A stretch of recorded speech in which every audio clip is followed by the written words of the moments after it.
बिस्मिल्लाहिर्रहमानिर्रहीम रब्बिश इश्रह ली सदरी वयस्सिर ली अमरी वहलुल उक़दतम मिन लिसानी यफ़क़हू क़ौली। अस्सलाम वालेकुम students, I am Mohammad Waqas Ali और आज हम सेकेंडरी केमिस्ट्री का फर्स्ट लेक्चर स्टार्ट करने जा रहे हैं। यू नो कि सेकेंडरी केमिस्ट्री में टोटल टेक्स्ट बुक में देखा जाए 16 चैप्टर्स हैं। उनमें 7 से आगे जो चैप्टर्स हैं वो ऑर्गेनिक केमिस्ट्री के हैं, जबकि फर्स्ट 6 चैप्टर जो है वो इनऑर्गेनिक केमिस्ट्री में है। लेकिन एग्जाम के पॉइंट ऑफ व्यू से देखा जाए तो ऑर्गेनिक केमिस्ट्री 70% एग्जाम का हिस्सा है, जिसमें हम आज ऑर्गेनिक केमिस्ट्री का चैप्टर नंबर 7 स्टार्ट करने जा रहे हैं स्टूडेंट्स, और उसका नाम जो है वो फंडामेंटल्स ऑफ ऑर्गेनिक केमिस्ट्री। तो आइए हम आगाज करते हैं fundamental of organic chemistry chapter number 7 second year class organic chemistry का आज पहला लेक्चर। इसमें आज स्टडी करने वाले हैं बेटा जी ऑर्गेनिक केमिस्ट्री का introduction, introduction of organic chemistry. तो याद रखें कि इंट्रोडक्शन ऑफ ऑर्गेनिक केमिस्ट्री में सबसे पहली बात 200 इयर्स एगो, 200 साल पुरानी बात, 200 साल पहले की बात है जब ऑर्गेनिक केमिस्ट्री की बुनियाद रखी गई। ऑर्गेनिक केमिस्ट्री ने जब इनिशिएटिव लिया तो ये 200 साल पहले की बात है। इसमें सबसे पहले जो ऑर्गेनिक केमिस्ट्री या ऑर्गेनिक कंपाउंड का जो कॉन्सेप्ट दिया था वो एक साइंटिस्ट हैं Jacob Berzelius. Jacob Berzelius was the old scientist who give the concept of organic compounds. Organic compound से पहले तमाम कंपाउंड्स को केमिकल कंपाउंड्स के नाम से जाना जाता था, चाहे वो ऑर्गेनिक हैं या इनऑर्गेनिक है। ये कॉन्सेप्ट 200 साल पुराना है। जब क्लासिफिकेशन ऑफ कंपाउंड किया गया, क्लासिफिकेशन ऑफ कंपाउंड से मुराद है कंपाउंड में डिफरेंसेस की बुनियाद पे कंपाउंड को सेपरेट किया गया। तो keep it in mind please कि ये जो मैंने कंपाउंड की क्लासिफिकेशन लिखी है ये एक्चुअली उनके माखज़ की बुनियाद पे है। मतलब कंपाउंड्स को क्लासिफाई करना है on the behalf of, on the basis of their origin. ये जो मैं क्लासिफिकेशन आपसे शेयर कर रहा हूं ये classification on the basis of origin है, on the basis of origin से मुराद इन कंपाउंड्स को कहां से अखज़ किया जाता है, कहां से डिराइव किया जाता है। ओरिजिन के बिहाफ पे कंपाउंड्स की क्लासिफिकेशन की तो कंपाउंड्स को दो ग्रुप्स में डिवाइड किया गया। उनमें से एक ऑर्गेनिक कंपाउंड्स और दूसरा इनऑर्गेनिक। सबसे पहले ना ये जो वर्ड ऑर्गेनिक है इसके लिए जब ऑर्गेनिक कंपाउंड्स की ओरिजिन को देखा गया तो पता ये लगा कि कुछ ऐसे कंपाउंड्स हैं जो लिविंग ऑर्गेनिज्म से डिराइव होते हैं।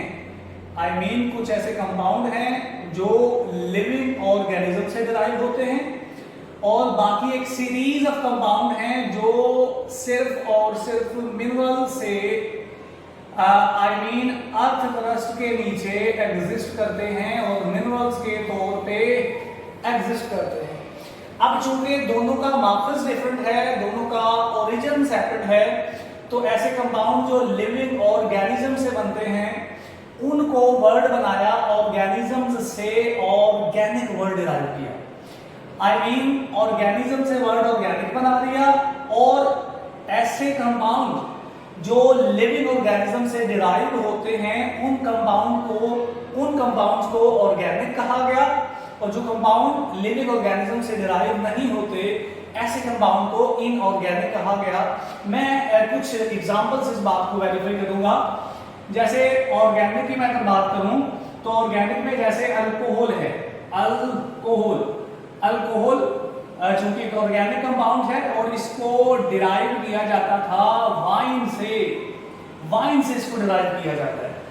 इसका मतलब ये हुआ कि वाइन एक ऐसा प्रोडक्ट है जो प्लांट से निकलता है। तो प्लांट से निकलने वाला है वाइन और वाइन से अल्कोहल निकला। इट्स मीन अल्कोहल जो है वो इनडायरेक्टली प्लांट से डिराइव होता था। उसके बाद जैसा कि यूरिया है, तो यूरिया एक ऐसा compound that is derive from at that time जिसको यूरन से डिराइव किया जाता था। और इसी तरह से कुछ और कंपाउंड्स भी जैसे मान लें एस्टिक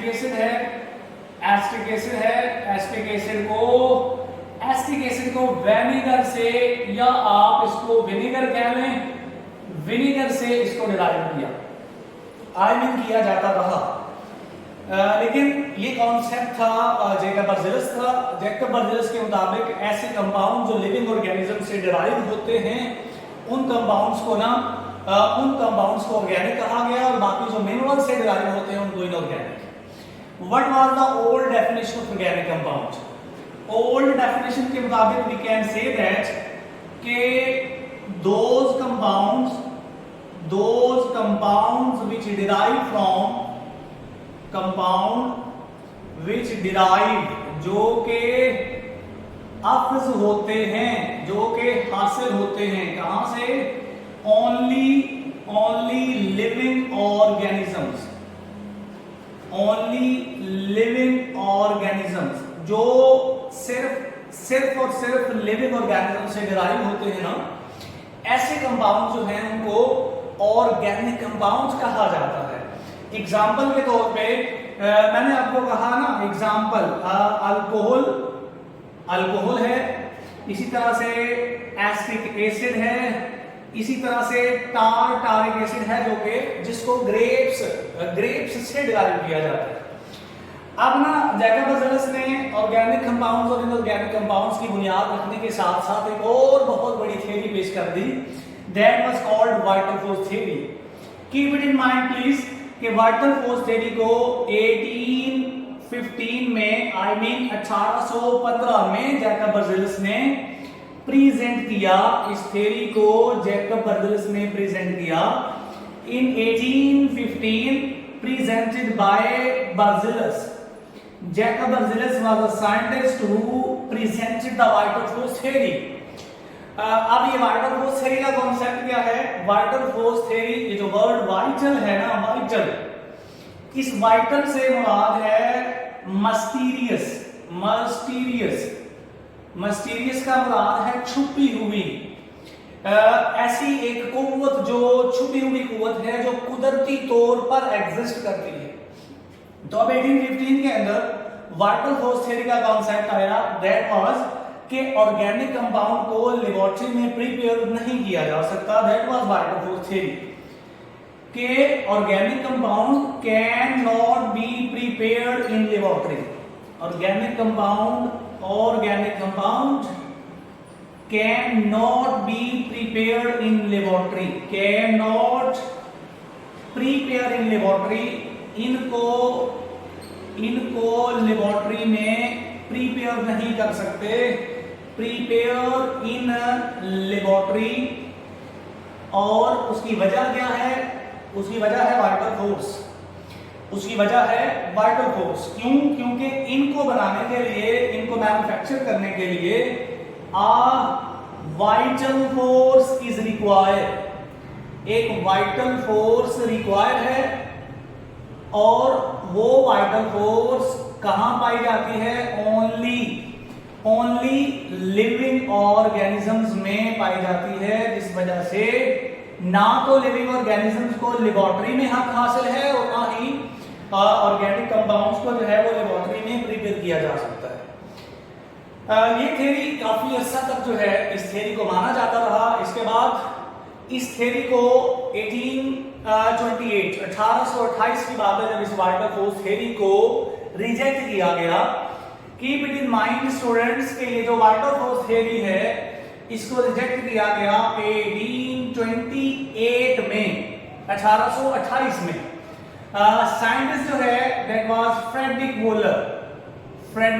वोलर साइंटिस्ट थे जिन्होंने वाइटल फोर्स थ्योरी का कॉन्सेप्ट रिजेक्ट किया। और the scientist was a French, इन्होंने वाइटल फोर्स थ्योरी को 1828 में रिजेक्ट करते हुए एक ऑर्गेनिक कंपाउंड को लेबोरेटरी में प्रिपेयर किया। और उस ऑर्गेनिक कंपाउंड को किस तरह से प्रिपेयर किया? याद रखिएगा कि लेबोरेटरी में ऑर्गेनिक कंपाउंड जो कि सबसे पहले प्रिपेयर हुआ ना, वो फ्रेडरिक वोलर ने एक कंपाउंड अमोनियम सायानेट, ये एक इनऑर्गेनिक कंपाउंड है। इसका फार्मूला क्या है? इसका फार्मूला है दैट इज इंपॉर्टेंट एमसीक्यू। ये एक बड़ा है एमसीक्यू है, इसका फार्मूला आना चाहिए NH4, इसको अमोनियम कहा जाता है और CNO cyanate, NH4CNO ammonium cyanate, ammonium cyanide नहीं, अमोनियम सायनेट। अब ये जो है ना, ये अपने ओरिजिन के हवाले से, अपने माखज के हवाले से एक मिनरल है, आई मीन मादनियात के तौर पे जमीन एग्जिस्ट करता है। तो चूंकि इसका लिविंग ऑर्गेनिज्म के साथ कोई ताल्लुक नहीं है, लिहाजा ये इनऑर्गेनिक कंपाउंड है।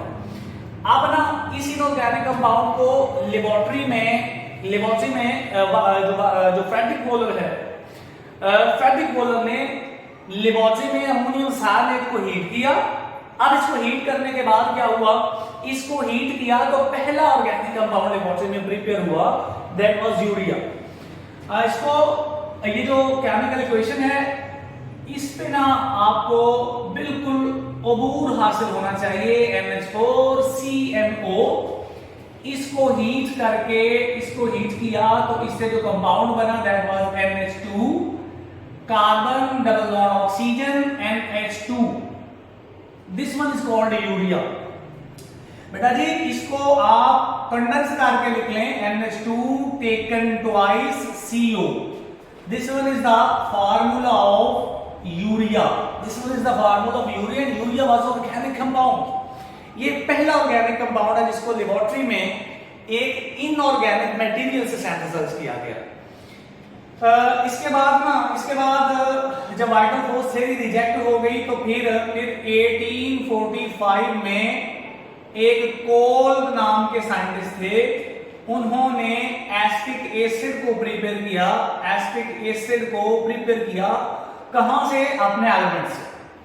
फिर इनऑर्गेनिक कंपाउंड, कुछ ऐसे कंपाउंड भी सामने आए जिनमें कार्बन मौजूद है और उनको भी इनऑर्गेनिक समझा जाता है। आई मीन उन कंपाउंड में मेरे पास है कार्बन मोनोऑक्साइड, कार्बन डाइऑक्साइड, और उसके बाद सायानाइड, और उसके बाद थायोसायानाइड, उसके बाद कार्बोनेट्स, और उसके बाद बाइकार्बोनेट्स। ये इसके अलावा कार्बन डाइसल्फाइड, ये कुछ ऐसे कंपाउंड हैं जिनमें कार्बन मौजूद है। कार्बन होने के बावजूद भी ये कंपाउंड जो है ये एक्चुअली इनऑर्गेनिक कहलाते हैं, ऑर्गेनिक नहीं कहलाते। इसका रीजन क्या है? First reason is that the property क्या मतलब कि ये जो कंपाउंड्स मैंने सीरीज लिखी है ना, इन कंपाउंड्स की जो प्रॉपर्टीज हैं, यानी प्रॉपर्टीज इन कंपाउंड की जो प्रॉपर्टीज हैं do not match with the properties of organic compound, match with the properties of organic compound. Organic, ये OC से मुराद ऑर्गेनिक कंपाउंड्स, इनकी property I mean in compounds की प्रॉपर्टी जो है वो ऑर्गेनिक कंपाउंड की प्रॉपर्टीज के साथ मैच नहीं करती, इस वजह से इनको ऑर्गेनिक नहीं कहा जाता। The next one reason is that historically से मुराद है कि अगर आप हिस्ट्री के और आप पढ़ें तो इनको हिस्टोरिकली, हिस्ट्री के हवाले से यानी तारीखी पसे मंजर पढ़ें तो ये जब से कंपाउंड डिस्कवर हुए हैं इनको तब से ही इनऑर्गेनिक कहा जाता है, इनको ऑर्गेनिक कंसीडर नहीं किया जाता। तो ये कोई इतनी बड़ी रीजन नहीं है। एक्चुअल रीजन इज दैट कि ऑर्गेनिक कंपाउंड की प्रॉपर्टीज अगर स्टडी करें, उनकी प्रॉपर्टीज जो हैं वो इनऑर्गेनिक कंपाउंड यानी इन कंपाउंड्स की प्रॉपर्टीज के साथ मैच नहीं करते। Students, this was the first lecture of organic chemistry. आज के लिए इतना ही काफी है, कल तक के लिए अल्लाह हाफिज।